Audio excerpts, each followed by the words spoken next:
wearing the costume. You live with these things for so long in your head. They just felt like living things. And when the alchemy of it collides and meets you, I remember feeling so emotional. It just felt right.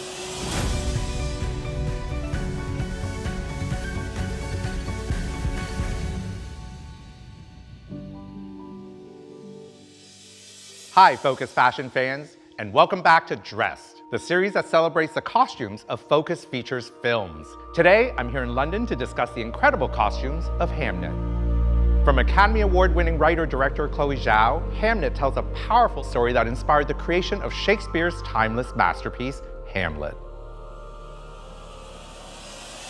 Well, it's such an honor to be joined here by the costume designer of Hamnet, Malgosia Turzanska. Thank you for joining me today. Thank you. First of all, the movie is so beautiful. How did you connect with Chloé on this particular movie, and what drew you to this project? Chloé and I have a history of missed connections. We went to NYU together and I was going to do her first movie. It almost happened, then the movie pushed, then I couldn't do it, and so finally we got to work together on Hamnet. What did she bring into the movie initially for you to say, like, this is the world I see them in? Honestly, openness and feelings. It was never about doing a period piece. It was about connecting to these two people, forgetting that they were based on real characters, just creating individuals and letting both Jessie and Paul discover those characters and letting us discover this world as if we were hearing about it for the very, very first time. This movie very much is about an emotional journey. The connection to location, to character, to costume happens immediately. Yeah. How did you help conceive of what that would be? Agnes is very much of the woods. There was a possibility that she was going to be more in like greens and browns and so on, but somehow it felt that she always needed to be red, almost as if she was a product of nature. So like a berry, but also like a living, bloody muscle. And then gradually it turns into a little bit of a dried, sad scab. But the nature part, it was the textures of roots, the dirt of the soil, things that make you feel like they grew out of a tree, basically. And so using a lot of plant-based fibers like linens and bark cloth and kind of letting her exist as a little animal almost. So I want to talk a little bit actually about Paul's character, William Shakespeare, AKA Will. How did you go about sort of conceiving how Will would be? I wanted to make sure that we give this Will a chance to live, that we forget about, the portraits that we've seen of him, that we forget about the baggage that a character like that has. Part of it was him as a man growing up with an abusive father in a colder family, trying to represent those screams that never happened, through those little slashes. Gradually it grows, he gets bigger and bigger slashes. The color, I wanted to make sure that the way he started was a little bit more hopeful. There is a little bit of the blues and greens, and you can see how the beginning of the relationship is so beautiful and so hopeful, and they look so gorgeous together. They like truly found their person. Then gradually he is drained of color.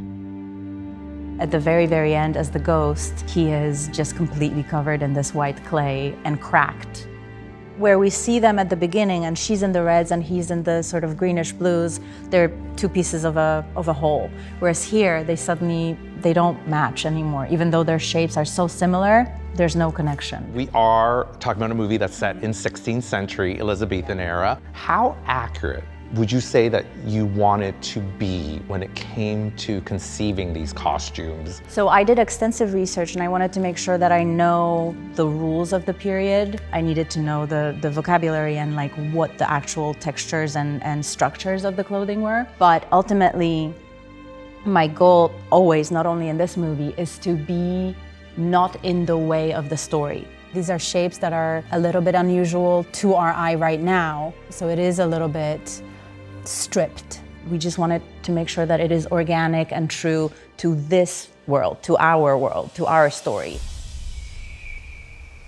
Tell me a story. What story would you like?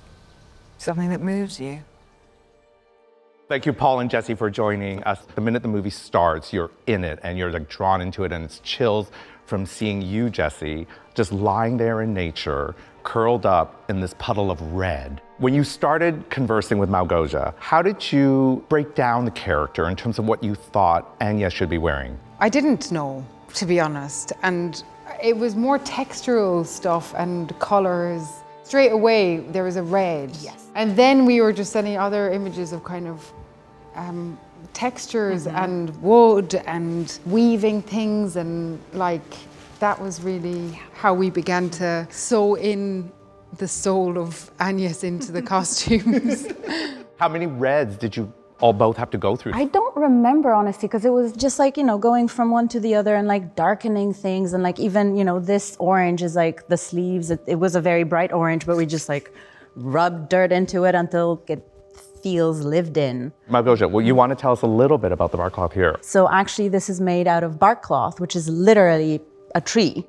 Yes, it is dyed, but it is truly unprocessed, just a piece of, when you strip the bark off, and it would like come apart a little bit. It started living its own life as we were shooting, but the bark cloth seemed like it had to be there. Paul, with your character, with Will, it was a slightly different take. It was much more about stormy grays. Yes. How did the costumes help you inhabit the character? Something that me and Chloe kind of agreed on around the casting process is that, like, for me to want to play this, I don't want to play him like a cerebral, heady person. I want him to feel like animalistic and fundamentally masculine. So it's about having these kind of layers, and then sleeves kind of undone and rolled up, and seeing ink going up his hands.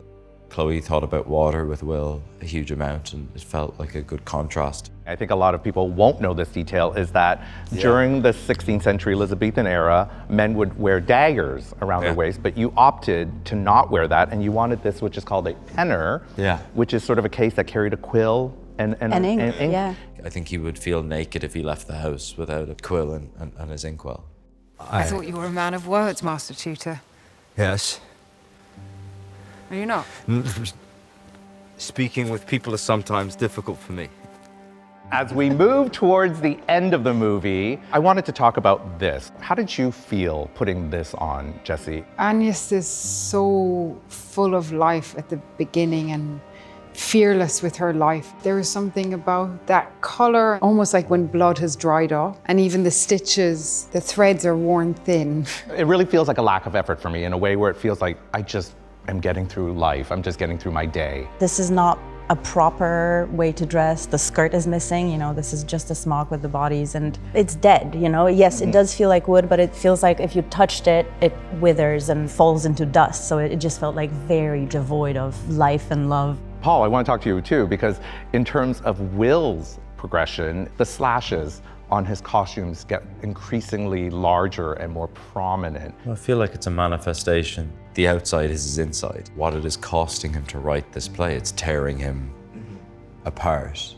All of the consideration that Malgosia put into it just felt correct. It just felt kind of like irrefutable. Thank you, Jessie. Thank you, Paul. Congratulations on the movie. It really is such a powerful, incredible movie. And She's of course, amazing. Malgosia is amazing. And Thank you. Thank you both. Thank you. Break the off! Look where it comes again! In the same figure, like the king that's dead.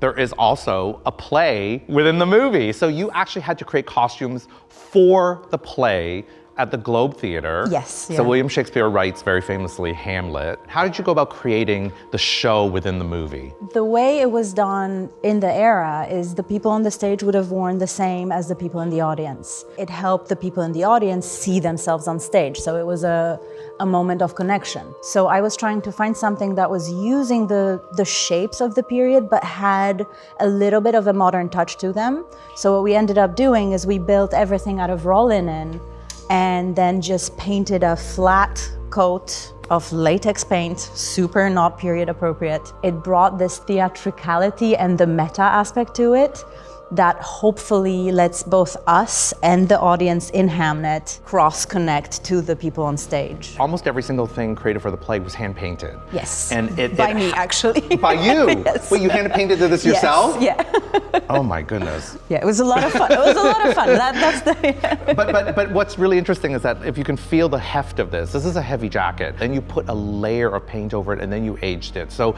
in a way, you almost created a veneer for these characters that felt artificial. I think it gives the story another layer, literally, that, you know, this is a play as Hamlet. We've seen it, we've all read it, everyone knows it, and so there is already a patina over it, and it's just kind of acknowledging it and in a way like turning it on its head a little bit. So I hope it works. Thank you, Malgosia. Thank you so much. Thank you.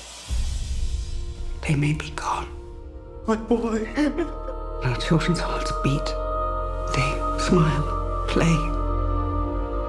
He will live. Thank you for joining us for this episode of Dressed. I hope you enjoyed this detailed look into the incredible costumes from Hamnet. I can't wait to see you all again next time. Until then.